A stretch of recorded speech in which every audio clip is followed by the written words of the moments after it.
Welcome back to State of the Union. The House committee investigating the January 6th attacks is gearing up for more hearings after the bombshell testimony this week. And now the two Republican members of the committee are urging the Biden Justice Department to act, including my next guest. Here with me now is a member of the January 6th committee, Republican Congressman Adam Kinzinger of Illinois. Congressman, I want to get your reaction to what you just heard from the South Dakota Governor, Kristi Noem, particularly on January 6th, talking about the fact that she didn't think specifically that the former president had any blame. She said everybody has blame, but she also put into question the credibility of Cassidy Hutchinson. Your response?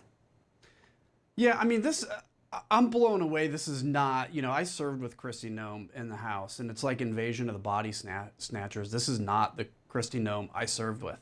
Kristi Noem I served with, was conservative, dedicated to truth. I at the time would have put her country above her political career at any moment. It is clear, look, Dana, it is clear she is running for president or vice president. She's scared to death of the base.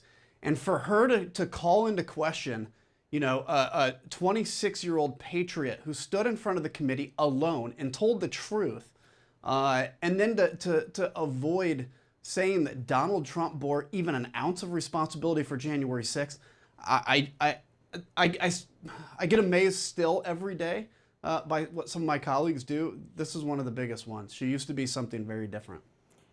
There are, I don't need to tell you, only two Republicans on this committee. You're one of them. The other is Vice Chair Liz Cheney. She's facing a very tough re-election fight in Wyoming. She faced off with her opponents in a debate this week. Take a listen.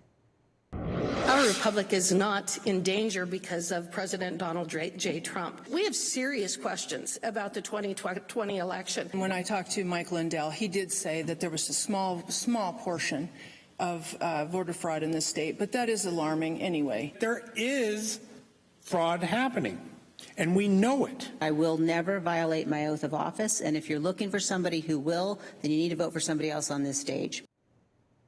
You had a colorful reaction to that debate, using a term that I think my 11-year-old son would like. You said her opponents are, quote, a bunch of armpit farters. But realistically, one of them could very well win in November. Yeah, I mean, look, okay, how do I put it this way? So Liz Cheney, you can disagree with her position on whatever, but she stood in front of her constituents and she said, look, here's where I'm at on these issues, these core democracy issues. Now you can make a decision whether or not to vote for me. Frankly, that's what politics should be. That's what every election should be. You see her opponents spreading conspiracy. Her main opponent was a big supporter of Liz Cheney until she found out that maybe she could run against Liz Cheney. And so they are lying to their constituents. I guess she hasn't really said whether the election was stolen or not, but likes to play games.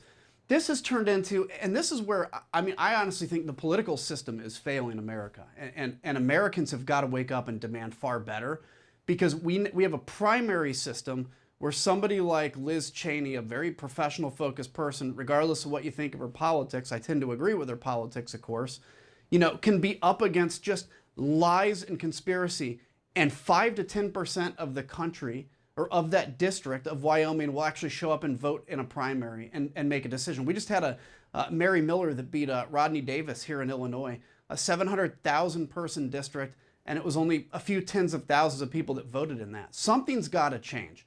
Look, Liz, God bless her, she is making a stand. I think she can win, but I hope this serves as a lesson to every American.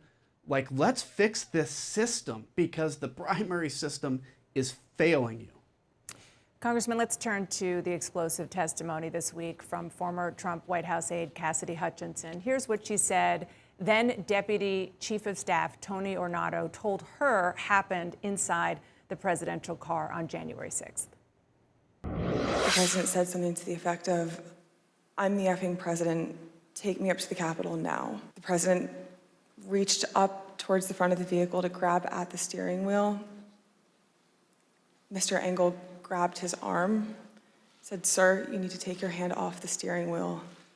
We're going back to the West Wing." Mr. Trump then used his free hand to lunge towards Bobby Engel. So this is the part that Governor Noem was referring to, and some Secret Service sources are disputing the account. Others say, though, it tracks with what they heard.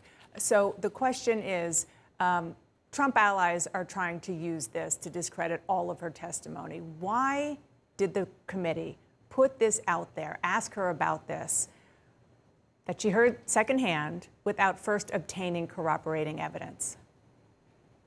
Well, I'm not going to say what we do or don't have in terms of corroboration, but let me say this. What she said is this is what she heard. At no point did she say she was in the Beast with the president and saw this happen. Now, you guys have done a good job of reporting Secret Service sources saying they heard the same story. What you're seeing now, and this is typical for Trump world, that nobody has argued that the president didn't want to go to the Capitol. Nobody has argued that he didn't know there were guns.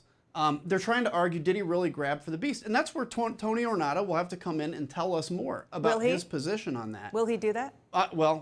There's information I can't say yet, but we certainly would say that Cassidy Hutchinson has testified under oath.